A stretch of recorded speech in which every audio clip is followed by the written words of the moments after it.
Hi అండి, welcome to my channel. ఇవాళ శామగడ్డ కారం పులుసు ఎలా చేయాలో చూద్దాం రండి.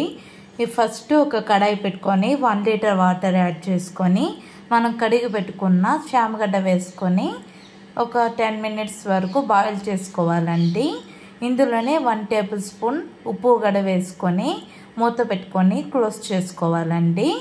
ఇప్పుడు ఒక కడాయి పెట్టుకొనేసి 5 టేబుల్ స్పూన్ ఆయిల్ వేసుకొని ఆయిల్ హీట్ అయ్యాక 1 టేబుల్ స్పూన్ ఉద్దిపప్పు, 1 టేబుల్ స్పూన్ శనగపప్పు, కొంచెం వడమ వేసుకొని ఫ్రై చేసుకోవాలండి. ఇదన్నీ ఫ్రై అయ్యాక మనం తెల్లగడ్డ వేసుకొని ఒక 2 మినిట్స్ వరకు ఫ్రై చేసుకోవాలండి. ఎవరైతే మన ఛానల్ని ఫస్ట్ టైం చూస్తున్నారో ప్లీజ్ అండి లైక్ చేయండి, షేర్ చేయండి, సబ్స్క్రైబ్ చేయండి. Thank you. కొంచెం కరివేపాకు, కొత్తిమీర గడ్డ వేసుకొని ఫ్రై చేసుకోవాలండి.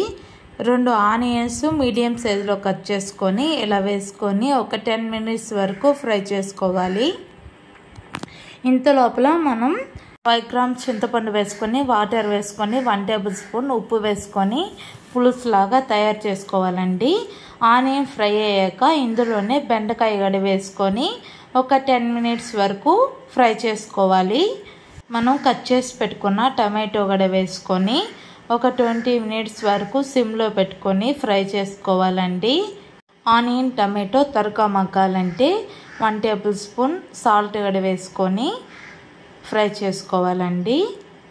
శామగడ్డ కుక్ అయిన తర్వాత ఒక ప్లేట్లో తీసుకొని దాని మీద పీల్ అంతా తీసి మీడియం సైజులో ఇలా కట్ చేసుకొని వేసుకున్నానండి.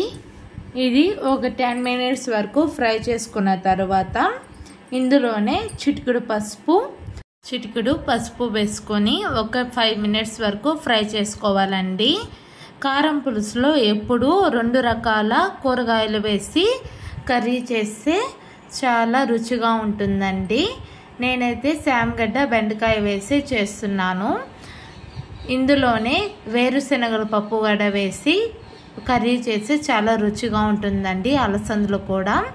ఇప్పుడు 3 టేబుల్ స్పూన్ కారం వేసుకొనేసి ఒక 5 మినిట్స్ వరకు ఫ్రై చేసుకున్నానండి. పచ్చివాసన పోయేంత వరకు ఫ్రై చేసుకోవాలి.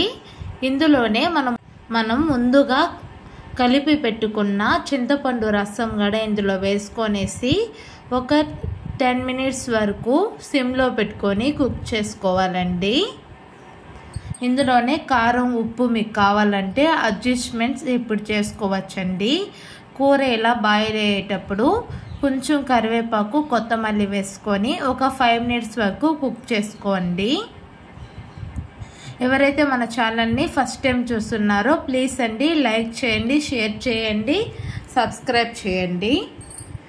మీకు కర్రీ థిక్గా కావాలా, పలచంగా కావాలో చూసుకొని స్టవ్ ఆఫ్ చేసుకోవాల్సిందండి. Thank you.